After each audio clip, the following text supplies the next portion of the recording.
So today, we're going to continue to look at the alternative future of the world.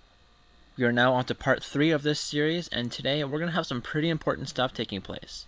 And please remember to like and subscribe to the channel if you're new. The support is greatly appreciated and lets me know what kind of stuff I should be posting and what kind of stuff you guys like. Enough said, let's get into the scenario. We're going to be starting over here in the West Pacific today, and something major is going to be happening. We have China declaring war on Taiwan. Now, if you didn't know, China's been sending warships around Taiwan, as well as the Philippines lately, and this has now escalated into a conflict, and China just wants to get it over. This is probably a really big mistake, though, because if we look at alliances, Taiwan is part of an alliance with South Korea, Japan, the Philippines, Australia, New Zealand, and the United States. Now, this is not going to look good for China, as Taiwan calls in their allies, and this isn't looking very good for China. The US calls in their ally of Canada to assist them, and this really isn't looking that good for China. China doesn't really have that many allies. I mean, they have North Korea, who is going to join this war because they don't like South Korea, and that's really about it. Now we're taking a look here at the naval battles. So this here where the Chinese Navy is, and this is where the Blue Team Navy is. And now we see China has taken over most of the disputed area between the Philippines and China. And we right away have the Chinese making a landing in Taiwan and quickly taking over the island. And we have North Korea pushing to South Korea. We have the Japanese naval fleet pushing back the North Koreans in the Sea of Japan, as well as around South Korea. And we have the Americans, Filipinos, and Japanese pushing back the Chinese to get to Taiwan. We have Filipino ships pushing back the Chinese down south and reaching to the coast of Vietnam. And American troops, as well as Japanese troops, help to push back the North Koreans in South Korea, pushing them back to their border, and they eventually break across the border and push into North Korea. They make multiple naval landings and take almost the entire coast, begin to spearhead in, and they take over the capital city. They capture the entire encircled area, and they begin to push northwards and hoping to get into China. North Korea is now completely fallen, and they begin to push into the Chinese areas. Back down south, we have the Americans gaining naval superiority around the Taiwan area. Eventually, they retake the island. From here, they continue to push back the Chinese Navy until they reach the coast. And they make multiple landings and attempting to invade the land.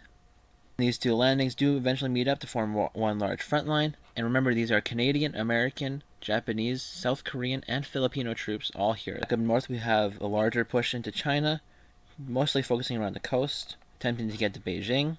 Eventually, they do take the city, and with that, China begins to fall. We now have Vietnam joining this war on the side of Taiwan, and we have Laos and Cambodia joining on the side of China. Vietnam begins to push into China, and Laos and Cambodia begin to push into Vietnam. They take over most of the southern areas and push up. They also begin to invade from the west and the north. This forces Vietnam to take the troops out of China in order to focus in on themselves. They push back the troops in the north, but struggle with taking them back in the south. Americans push back the Chinese Navy to secure around this island, and the Chinese Navy is completely kicked out of the South China Sea. This island is taken by the Americans, and they begin to push up into mainland China. They make landings on the Vietnamese coast, helping them to push them back, and eventually they do. Then they begin to push into Laos and Cambodia themselves. And these countries aren't super strong, and they eventually do completely fall. With this, American, Vietnamese, and Filipino troops begin to sweep through southern China, eventually meeting up with their landings near Taiwan. And from here, it does not go very well for China. North Korea is taken, their capital is taken, and eventually, China decides to surrender. So now let's take a look at this peace treaty. So as we can see, not much really changed from this peace treaty. Taiwan is now a fully recognized country. China is very crippled and their economy is not doing well. This island is occupied by America. And Vietnam took some land out of southern China, as well as Laos and Cambodia as well. The Korean Peninsula is unified once more under South Korea, and they got some land out of China here as well.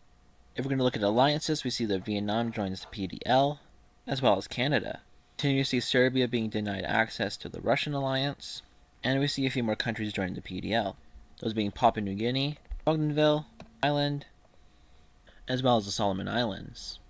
Now that's going to do it for alliances. Now we have another pretty big event happening in Africa, and that being the formation of the East African Federation.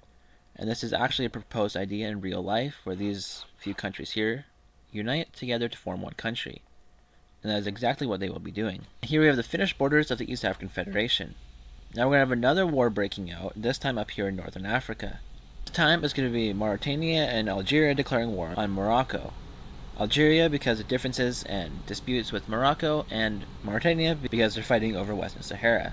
Now this here is roughly what it looks like in Western Sahara. I know Mauritania doesn't really occupy this area, but it's still disputed, and so they will go and occupy this area now, as Morocco already occupies most of this area. But it's not actually recognized as part of the country by much of the world. And right away Algeria begins to move troops across the Moroccan border and along the Mediterranean Sea. We see Mauritania pushing back the Moroccans in the south. We see Algeria pushing across in southern Morocco and splitting them in half as they push out towards the Atlantic. Then we actually see Moroccan troops pushing back against Mauritania and Western Sahara, and eventually invading into the country itself. They take the entire northern area of Western Sahara and push farther in to Mauritania as well as southern Algeria. In order to protect their own country, Mauritania removes all troops from Western Sahara as Morocco continues to push in from all borders into their country. We eventually have Moroccan troops pushing behind the Algerian troops in Morocco and pushing them out entirely, and then we have them pushing them back in the north as well.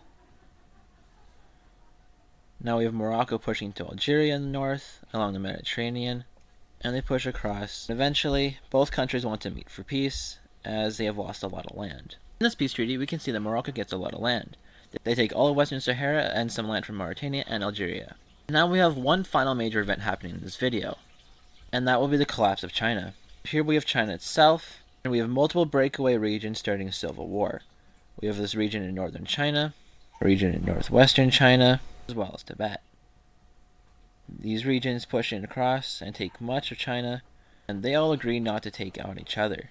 China tries its best to push back, but eventually Beijing is captured again, as this northern breakaway state has pushed in, and they apparently have a very strong military. They take much of the coast, and this green team takes over most of the Mongolian border and begins to push into central China. The Tibetan team pushes in and takes over most of southern China, and eventually we have China surrendering. Now, as we can see here, China is very divided. We have Tibet getting independence, as well as multiple other provinces. Most of Inner Mongolia going to Real Mongolia. This country on the coast here is actually going to apply to join the PDL, while this country up here is going to apply to join the Russian alliance. Now that is going to be it for today's video. If you did enjoy this video, please feel free to like and subscribe. Show some support to the channel. It would greatly appreciated.